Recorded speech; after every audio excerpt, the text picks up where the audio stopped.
All right, this is a video about a lot of what's wrong with typical instruction and old thinking towards hitting. You have Pirates caller commentator here talking about Mccutchen taking his hands of the ball first here, so I'm going to let his analysis run and then pretty much talk about why he's absolutely wrong and how this applies to what we do both at the varsity level and for some of our younger fish players. So here we go. Again, the hands inside, that's been the neat approach here this afternoon. I mean, that's a pitch that's inside. You see the hands come to the ball first. Okay, so, let's back this up and get a look at what's really happening here. It always amazes me that there's just a fundamental lack of understanding about what's really happening here. Now you're going to see Mccutchen uses the ground very well. He's got a leg lift trigger. Again, the swing starts and that heel slams down, that front heel. Let me cue that up for you. Right there, okay? That slams down, then he's going to begin to turn. Okay, he's got good barrel load. And then he's moving to the ball here, working outside in. And how do we know this? Well, of course, if you follow my other videos, we're looking at that lead elbow there. He is pinching to a ball in the inner half of the plate. He's not taking his hands to the ball. He's moving to the ball with his lower body and his shoulders. The correct kinetic sequence firing to hit a baseball is hips, shoulders, and then wrists or back elbow. We resist saying hands because it implies that we take our hands down into the ball, and of course that's a big no-no. And it's often taught in typical hitting instruction and by any cage and evaluators. Now I'm going to talk to you about how he's wrong about saying that his hands were just taken to the ball first. Now you're going to see two things fire before those hands come to the zone here. You're going to see his hips start to move right at stride foot plant, which is right there. You're seeing his hips open already. Look at his belt move right there. Okay. You're starting to see that his shoulders will move second, and then the hands fire last right there. So right there is the hip movement first, right there. Then you're going to see the shoulders fire there. He has a good strong lever there. Okay, you've got the good barrel loading, proper barrel load, and then he's got that arm bar or the lever using leverage to apply more power to the baseball. Again, that's half the equation to bat speed.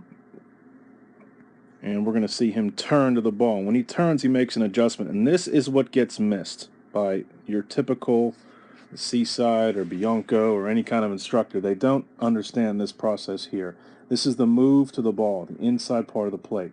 It has nothing to do with the hands. The hands are the last thing to be considered. If he doesn't pinch this shoulder, this scapula, this trapezius muscle, then he's not able to get his hands in. So if you don't have that pinch right there, pinching that left lead shoulder, then you don't have anything else, and you're putting the cart before the horse.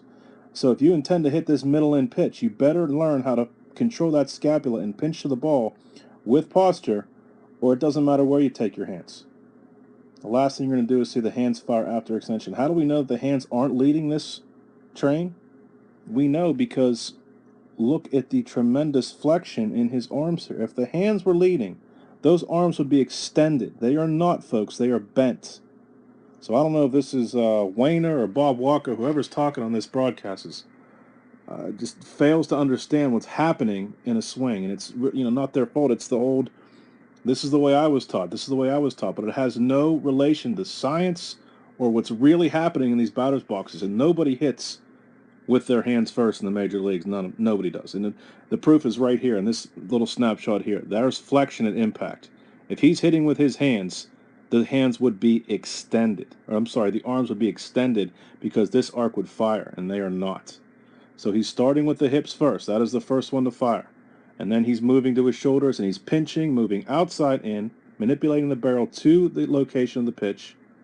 And then you're going to see the long decel right there, and the athletic residual fall at the end. He's not running to first base. That's a residual fall. Some people might say he's stepping in the bucket there.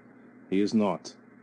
That's a residual fall due to maintaining posture. Look where his body is here, folks. Let me clear this up. Because he has posture over excuse me there. If I had a video from behind, you could see his head is clearly over his body. His posture is over the plate there, okay?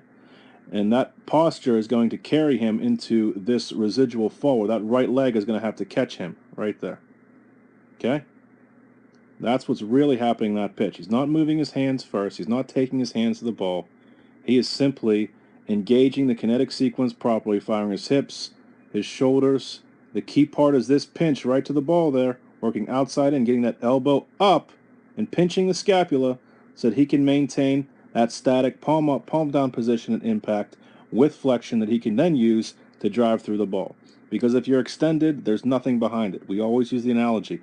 When you see a boxer throw a punch, at impact, his arm is not straight because there's nothing behind it. He drives through his punch with flexion at the with flexion at impact, and it's no different in striking a baseball. And Andrew Mccutchen does that well here in today's game. That's it.